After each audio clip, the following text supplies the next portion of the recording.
There you go, friends, and Doc South with you. And every time I get a chance to remember one of my,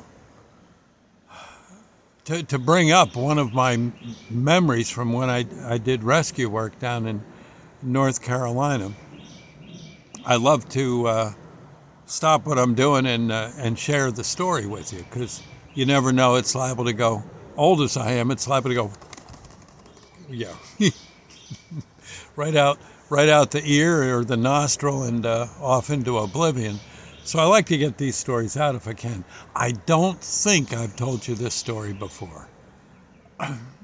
It'll be interesting. I was in the ambulance. I wasn't necessarily the person in charge or anything. We pretty much everybody was sort of in charge. If you were in the ambulance, you were in charge. And we're we're on. We may have even been out to get a snack or something to eat after a somewhat busy day. And of course, the just as you're ready to bite into that cheeseburger, and you're in the ambulance. You know, maybe I'm driving, maybe I'm riding shotgun, maybe I'm the guy in the back. Ah, yeah, and we of course, what do we hear over our two-way radio? It's the dispatcher. Hey boys, got a call for you, and he gives us the address, and he says, don't know what it is, but we got a call from. Here's the address. You got it? Yep. Okay, we got it. I'm writing it down, and he says, you better get on over there. Don't know quite what's up, but we fellow was kind of quiet, so we go flying over there, and it's in a somewhat of a rough end of town, and I go running out I was kind of like riding shotgun, or I may have been the guy in the back, and my good friend of mine, Shelton, was driving, a heck of a driver, and so we got there quick. I go jumping out of the ambulance, the ambulance, as they used to like to say, and up the walkway. It's just an old house, probably something you'd have seen built back in the 20s, on a relatively quiet street. Not necessarily the best end of town, not necessarily the worst. Just there it is. Okay. No one on the street that we could see. I go running up the front steps, and they had like a screen, so I open up the screen. I'm banging on the door, standing there banging on the door, and nothing. And usually when someone makes a call, there's someone at least looking out the window or at the door. Ready to let you in. Come on in. He's up there on the second floor. He's out there and he's laying down in the backyard or whatever. And I don't know. I think he's choking. You get all this, the first assessments, but there's nothing. And I'm knocking on the door, just standing there. And here comes Shelton, my again, the fellow who was driving again. He looks at me and he says, wait a minute. He says, here, what are you doing standing like that? I said, well, I'm just standing, knocking on the door. He says, yeah, here. We don't know. There's no lights on in this house. No one on the darn street. He says, here. And he shoves me to one side. I said, what's going on? He says, just wait a minute. He says, I don't like this. He says, wait. He says, can you get that stick and stand back, will you? And I said, okay.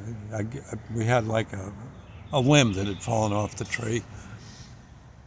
And Shelton stands to one side, and he starts knocking on the door with the stick. Maybe he was using, no, he wasn't using his hand.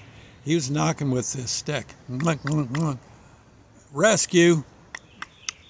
Banging on the door. And I said, well, why are you doing that? He says, Well, he said, I don't like this situation. He says, no one's waiting for us. The place is dark. We've been called. The person, he says, there's something wrong here. He says, we've either been given a false alarm, or there's a guy on the other side of that. He says, you standing in front of that door is not smart.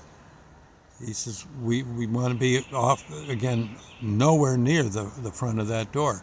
All of a sudden, I said, well, why? He said, well, how'd you like being shot tonight? I said, well, I don't think I'd like that one bit. He says, well, someone could be on the other side of that door getting ready to let go with the shotgun blast. He says, we don't know. He said they could also just be looking from across the street and laughing at us, which is still a pretty bad thing to do, considering what if we had another call. But no one's coming to the door. He says, we'll wait for the police to come. And he said, I was calling the police when I was sizing this situation up. He said, it's not a good part of town. Something's wrong. Police come. Same thing. They're knocking on the door. No one's coming.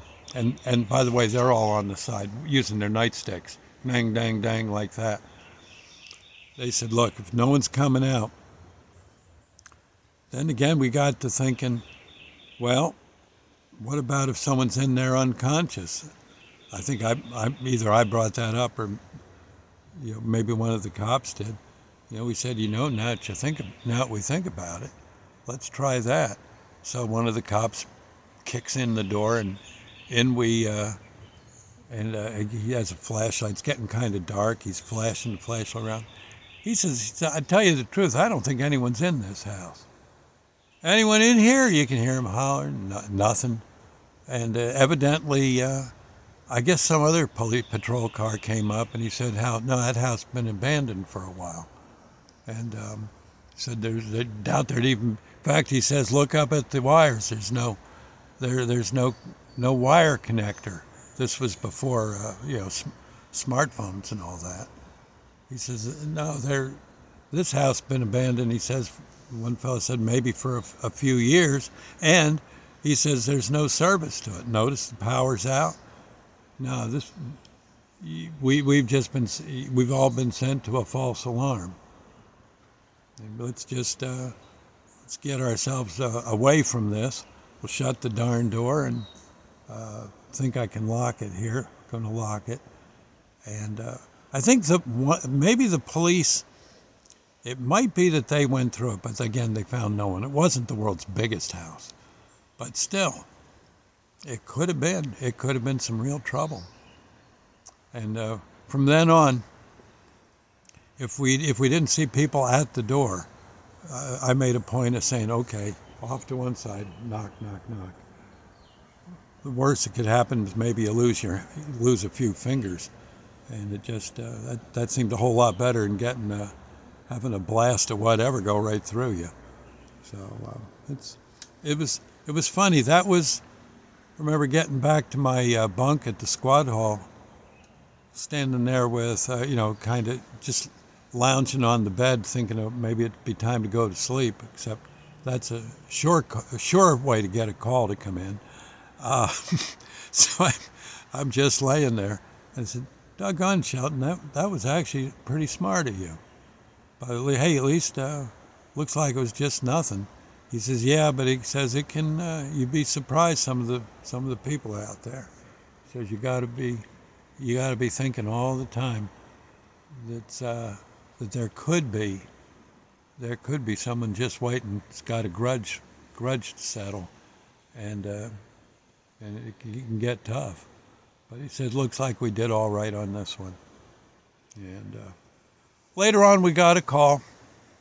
Went over to that house. People were waiting at the door, hollering, yelling that their Aunt Martha was having breathing trouble. So we got her some oxygen and into the ambulance and off to the ER, and family right behind her and right behind the ambulance in hot pursuit. And by the way, she wound up okay once. She had to just stay overnight, and all was well in the morning. Something with her medications weren't quite right. But, tell you, it was very, very interesting work. And in a way, I wish I'd written more notes as to the things that we saw and went through. It was absolutely fascinating.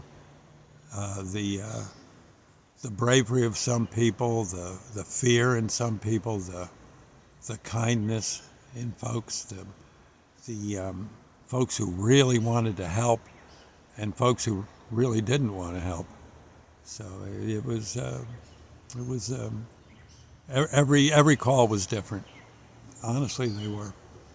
Anyway, I'll see you later.